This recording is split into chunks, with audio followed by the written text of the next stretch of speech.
What is up, YouTube? Master Champy here. I hope you guys are having a good Sunday. I hope you guys have had a good weekend. You've been able to rest, relax, get ready for the week, and you're ready to enjoy some Age of Empires 2 with me down here at 1058 ELO.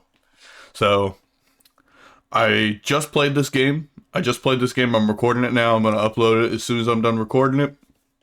And so, we logged on this morning. We had a cup of coffee. Played a game against the Goths on Glade and got absolutely smashed in a tower rush that was incredibly demoralizing. And so yeah, we got absolutely smashed and we're like, okay, all right, okay. So let's go ahead and try again. I could cast that for you guys if you really wanted it. If you're that guy who really wants to see that Goths game, drop a comment below and I will cast it just for you if you want to see that. But I got absolutely smashed in that game, and so we gotta get back out here, and you always gotta end your session on a win, right? I mean, when you can, right? So with that being said, we don't know if this is gonna be a win or not, but we are playing against 1504-90644 at Franks. So he is playing the Franks. Franks are kind of a frequent enemy of mine. They're pretty common. They're pretty popular down. Like Franks and Magyars are super common. I would say they're probably two of my most common opponents. Around the 1,000 to 1,100 ish range. A lot of people like playing them, and so been kind of a frequent enemy of mine. We'll see how the day will go, whether we will be able to defeat our Frankish foes, or if we will fall to the trample of their knights. So let's go ahead and speed up a little bit now that we're through the intro. The Franks, their foragers work faster. They get like free farming technologies. Their cavalry has extra HP, and their castles cost for a discount. And then they get the throwing axemen as their unique unit, which is pretty fun. It's like a ranged melee unit, right? It's a ranged attack. It has a ranged attack, but it counts as melee damage, not pierce damage. And they count as infantry for terms of bonus damages. So that's the Franks, and then of course we are playing the Incas. If you've watched my channel, I'm sure you're an expert on the Inca by now, but if you're newer, they get +5 population space to all their houses and settlements. Buildings are minus 15% stone. We have way cheaper food units. Like all of our food units cost minus, in Dark Age it costs -15, in Feudal -20, Castle 25, Imperial Age 30, and then in Castle Age our villagers get blacksmith upgrades, so they're a little extra tanky. And then we get the Kameyuk, which is, I don't really use it very often. I should be trying to incorporate it more, but it's kind of like a unit that you kind of have to build your whole army composition around, at least in my experience. We are playing against the Franks. We are on Arabia. I've been scouting around, so when I'm playing against other civilizations when I'm playing against other like non-Mesoamerican civs, like basically anything that has the scout cavalry as its unit, I try not to be too aggressive with my scouting, because my Champy scout will lose one-on-one to any civilization's scout cavalry. So, oh no, I didn't change the colors. I am blue. I must be blue. Frankish red, and we are blue. There we go. So like as you can see from my map, we didn't scout too aggressively. Like we got a good total scout on our little neighborhood. We see all the choke points for the most part, and we threw one outpost here in the center just to be able to see if he comes across any movement. So our opponent did make it up to Feudal Age a little bit quicker than us. But we're both pretty neck and neck on idle TC time. As soon as I say that, Caster's Curse, I start idling. But there we go. I started making villagers again. So the game plan here is to build up a little bit bigger of a starting army than I usually do. Normally I would move out with like 4 or 5, but against against civilizations, like if I think there's gonna be like a scout opening, I just recently lost a game. I helped. I contributed to losing a team game because I moved out with like 4 champions, but then he had just built up more scout cavalry at home and he completely caught me out and killed them all. So I'm pretty nervous against scout cavalry. Like when I move out, I need to make sure that like I have some kind of a numbers advantage, or like I need to have something in my pocket to know that I will be able to win the fight. So we pushed. So he was trying to break in there with 2 scout cav. We pushed him off. We almost killed one, and now we're moving out to try to find him.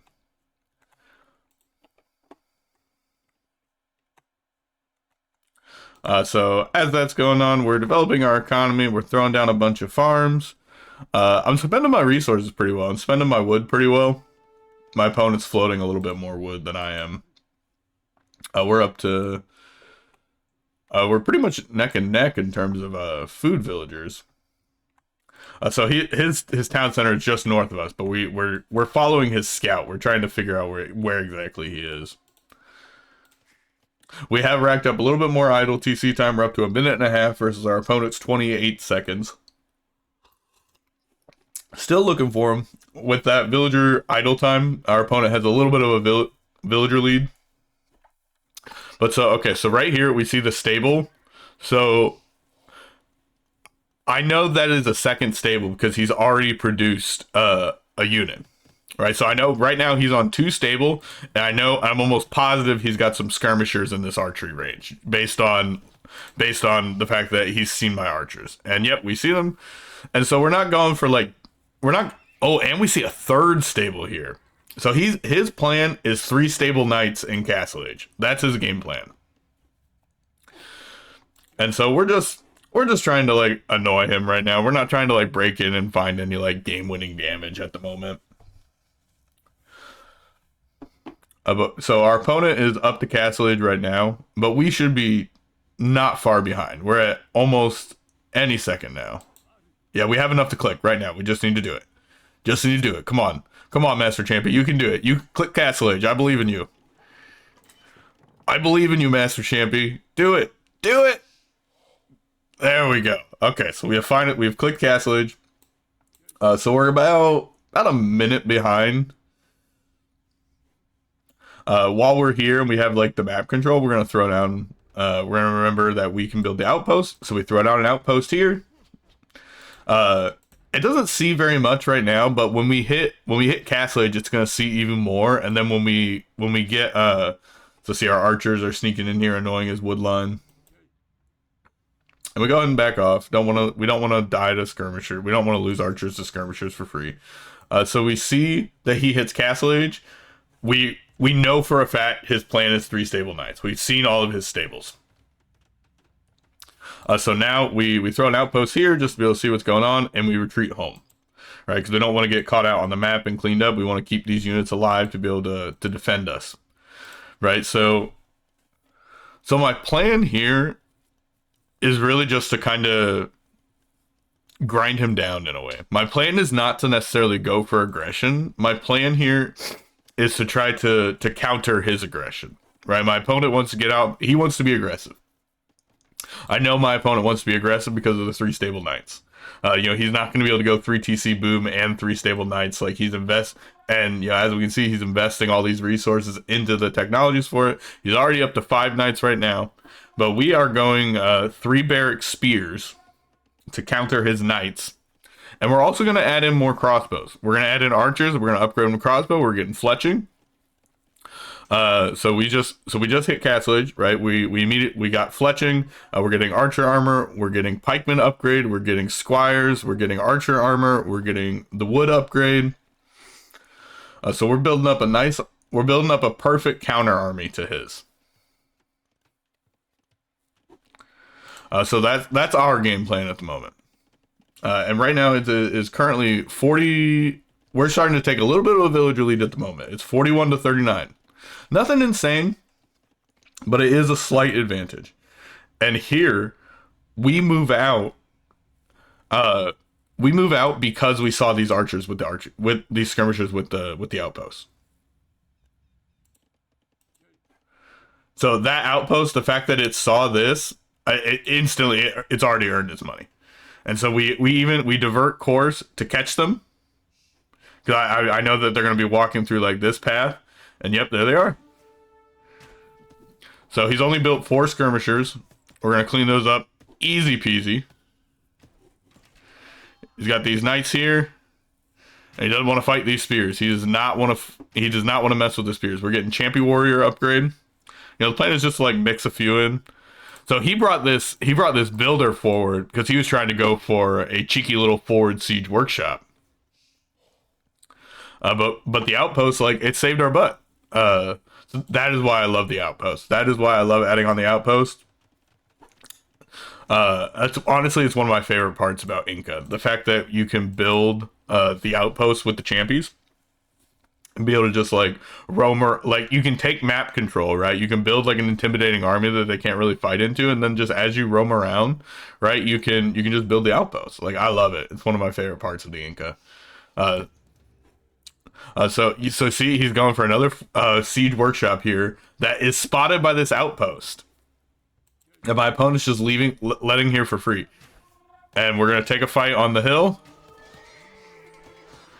We come forward to snipe the crossbow. I don't know if that was the right play or not, but we do snipe his monk, and we beat his knights back.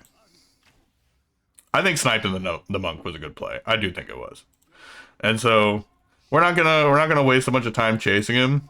We're just gonna, while we're over here, we're just gonna destroy the siege workshop. I pull the archers back a little bit so they're not like right next to it. I think we're gonna park them like right over here on this hill. Just to make sure that they don't get accidentally caught out. But see, he's rotating this villager up there. So yeah, we're just knocking out this siege workshop, easy peasy. We see that he's building a second town center there with our outpost. And also, we see that he's going for another siege workshop. He builds it right under our outpost. So we see that, and we're just like, all right, let's go kill another siege workshop.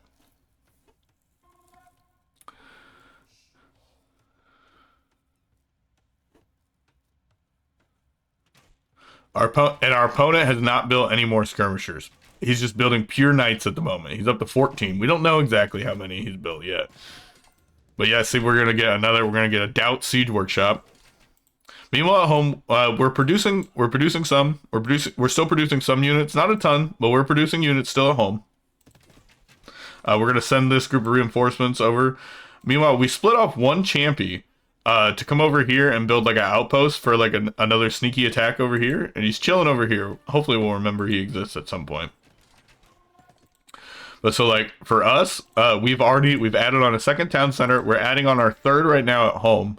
And we're starting to take a little bit of a villager lead. We're expanding our villager lead a little bit. Nothing crazy at the moment, but it's 56 to 50. Our opponent is starting to rack up a little bit of idle TC time.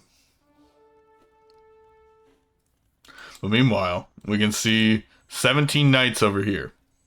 Armor's coming in.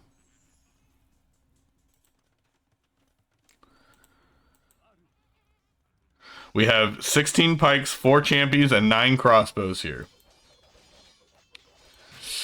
And we decide to go for it. We'll see how this plays out. Here, alright, okay, so if I select all of these units here, I'll be able to see which ones are dead and which ones survive. So we'll be able to see how this plays out. So we are fighting here.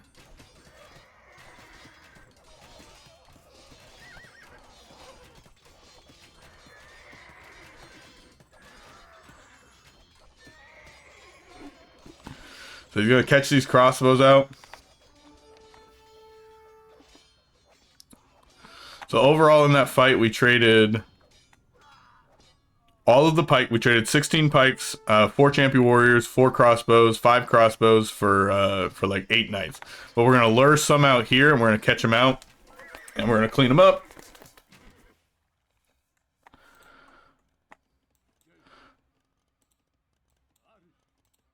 All right.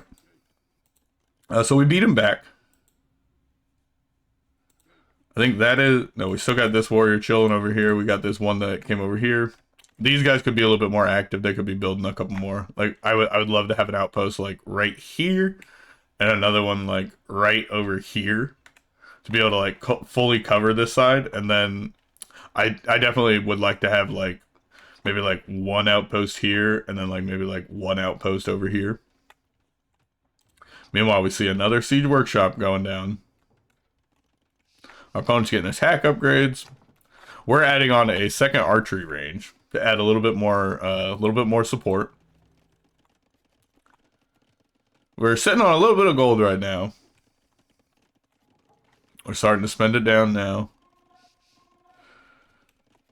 And then we're building a university for ballistics.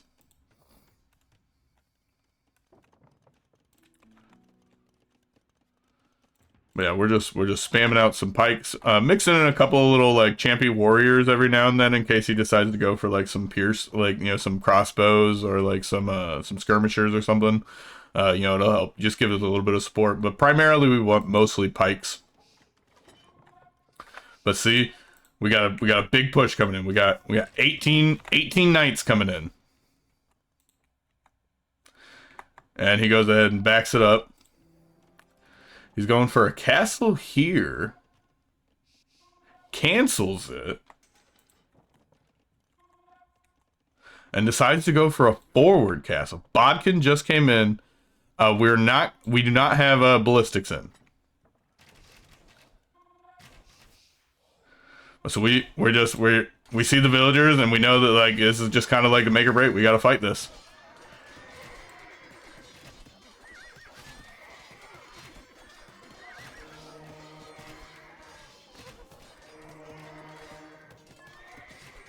And we've cleared up the knights. Crossbows are coming back. Let's clear up all these villagers. And he taps it out, guys. Oh man, this one was so satisfying. The fact that we were able to win that game without mounting any like serious aggression, that we just watched him and we just reacted to him, that was really satisfying. That was my favorite part of this game. The fact that I was able to successfully read my opponent. And that's really satisfying when you're able to do that. So we completely clear up his army here. Let's take a look at the ending map. He's got a siege workshop here. He's built a couple of ballista. You know, a couple of scorpion. He's almost mined out his home gold. He's got like 3 knights. He's on 2 town center. And you know, we're up to 3 town centers and 83 villagers. So yeah, I mean, at this point, like, we just save up for Imperial and we go break in. So yeah, this was really fun to play. I had a great time. I hope you guys enjoyed. If you want to see more, you know, just give me that pressing like and just leaving a comment, just saying like, hey, I enjoyed. Man, it does a lot for my spirit and my drive to keep making these videos. So if you did enjoy, I would just ask that you please consider dropping that like and subscribe. And I really appreciate it. I would really appreciate it. So with that being said, guys, I hope you enjoyed. Hope you guys have a good Sunday. Master Champy signing off. Peace out, guys.